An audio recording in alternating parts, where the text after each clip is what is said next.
ఈ ఆలయంలో భక్తుల కంటే ముందుగా స్వామివారిని గోమాత దర్శనం చేసుకుంటుంది.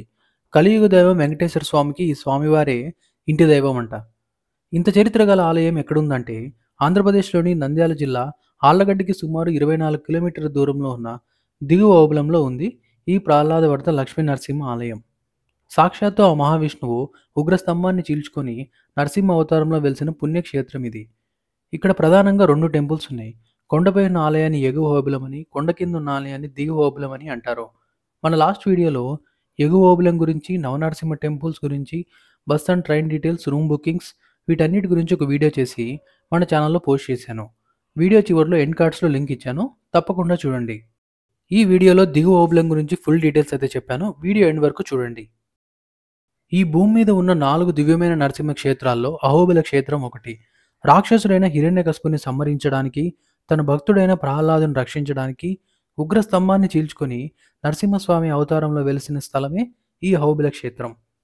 ఈ ఆలయ ప్రత్యేకత ఏంటి అంటే ప్రతిరోజు ఉదయం 6 గంటలకి ఈ ఆలయం తలుపులు తెరవగానే స్వామివారిని గోమాత దర్శించుకుంటుంది భక్తుల కంటే ముందుగా.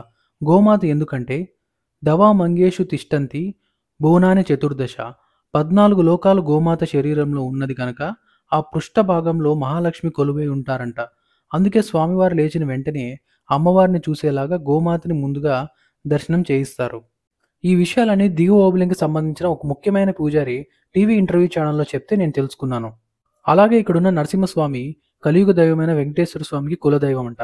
ఆ చరిత్ర ఏంటి అంటే వెంకటేశ్వర స్వామి కళ్యాణ సమయంలో ఎంతోమంది ఋషులు మునులు ఆయన కళ్యాణానికి వచ్చారంట. వారందరికీ ప్రసాదాలు చేయాలి కాబట్టి కుబేరుడి దగ్గర అప్పు తీసుకొని ప్రసాదాలు చేశారు. అయితే వైష్ణవ సాంప్రదాయంలో భగవంతునికి అర్పించకుండా భుజించరాదని సాంప్రదాయం. కానీ ఆ సమయంలో వెంకటేశ్వర స్వామి పెళ్ళికొడుకు భగవంతుడి కళ్యాణ పురుషుల్లో అవతరించాడు. ఆ సమయంలో ఎవరు దేవుడని కన్ఫ్యూజన్లో ఉంటే బ్రహ్మ భవిష్యోత్తర పురాణంలో దిగి వచ్చి ఇదంతా అహోబిల నరసింహస్వామికి నైవేద్యంగా పెట్టి మీరు పెళ్లి చేసుకోండి అని ఆదేశించారు. అప్పుడు నరసింహస్వామికి నైవేద్యం పెట్టి ఆ తర్వాత వైవాహికం జరిగినట్టు చెప్తారు. ఈనాటికి తిరుపతి దేవస్థానం నుంచి నరసింహస్వామి కళ్యాణానికి పట్టు వస్త్రాలు తీసుకొచ్చి సమర్పిస్తారంట. ఇది ఈ ఆలయ చరిత్ర. ఇప్పుడు ఈ టెంపుల్ టైమింగ్స్, దర్శనం లైన్ ఇంకా లోపల ఎలా ఉంటుందో చూద్దాం. ఈ ఆలయం మార్నింగ్ 6:30 నుంచి ఆఫ్టర్నూన్ 1 వరకు ఓపెన్లో ఉంటుంది. 1కి క్లోజ్ చేసి మళ్ళీ తిరిగి ఈవినింగ్ 3 నుంచి నైట్ 8 వరకు ఓపెన్లో ఉంటుంది. ఆలయానికి బయట పుష్కరిణి ఉంటుంది. ప్రెజెంట్ అయితే ఇందులోకి అలో చేయడం లేదనుకుంటా, క్లోజ్ చేశారు.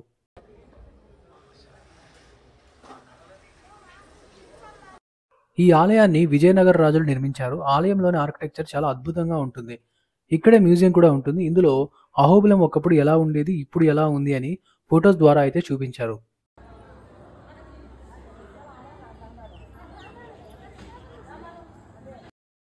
ఈ ధ్వజస్తంభం దగ్గర దీపం స్టాండ్ ఉంటుంది దీపాలు వెలిగించడానికి. ఈ మెయిన్ ఎంట్రీ డోర్ పక్కనే ఒక బల్లి శిల్పం ఉంటుంది. ఇది తాకితే బల్లి దోషాలు పోయి అన్ని శుభాలు కలుగుతాయని చెప్తారు.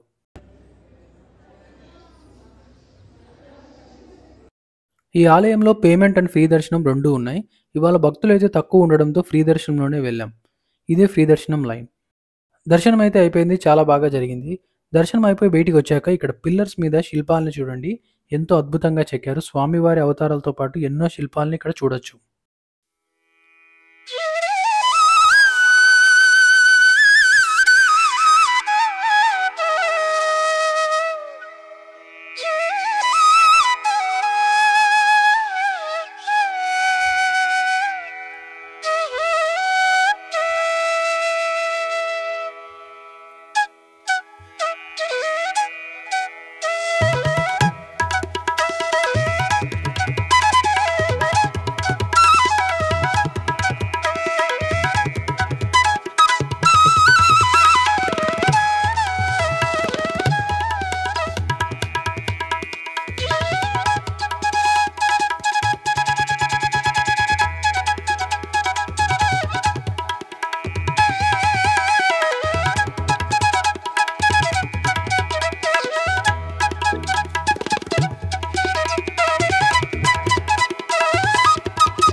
ఇది ఈ ఆలయంకి సంబంధించిన ఫుల్ డీటెయిల్స్. మీకు ఈ వీడియో ఇన్ఫర్మేటివ్గా అనిపిస్తే లైక్ అండ్ కామెంట్ చేసి మీ ఫ్రెండ్స్ అండ్ ఫ్యామిలీకి షేర్ చేయండి. Please subscribe the channel and press the bell icon.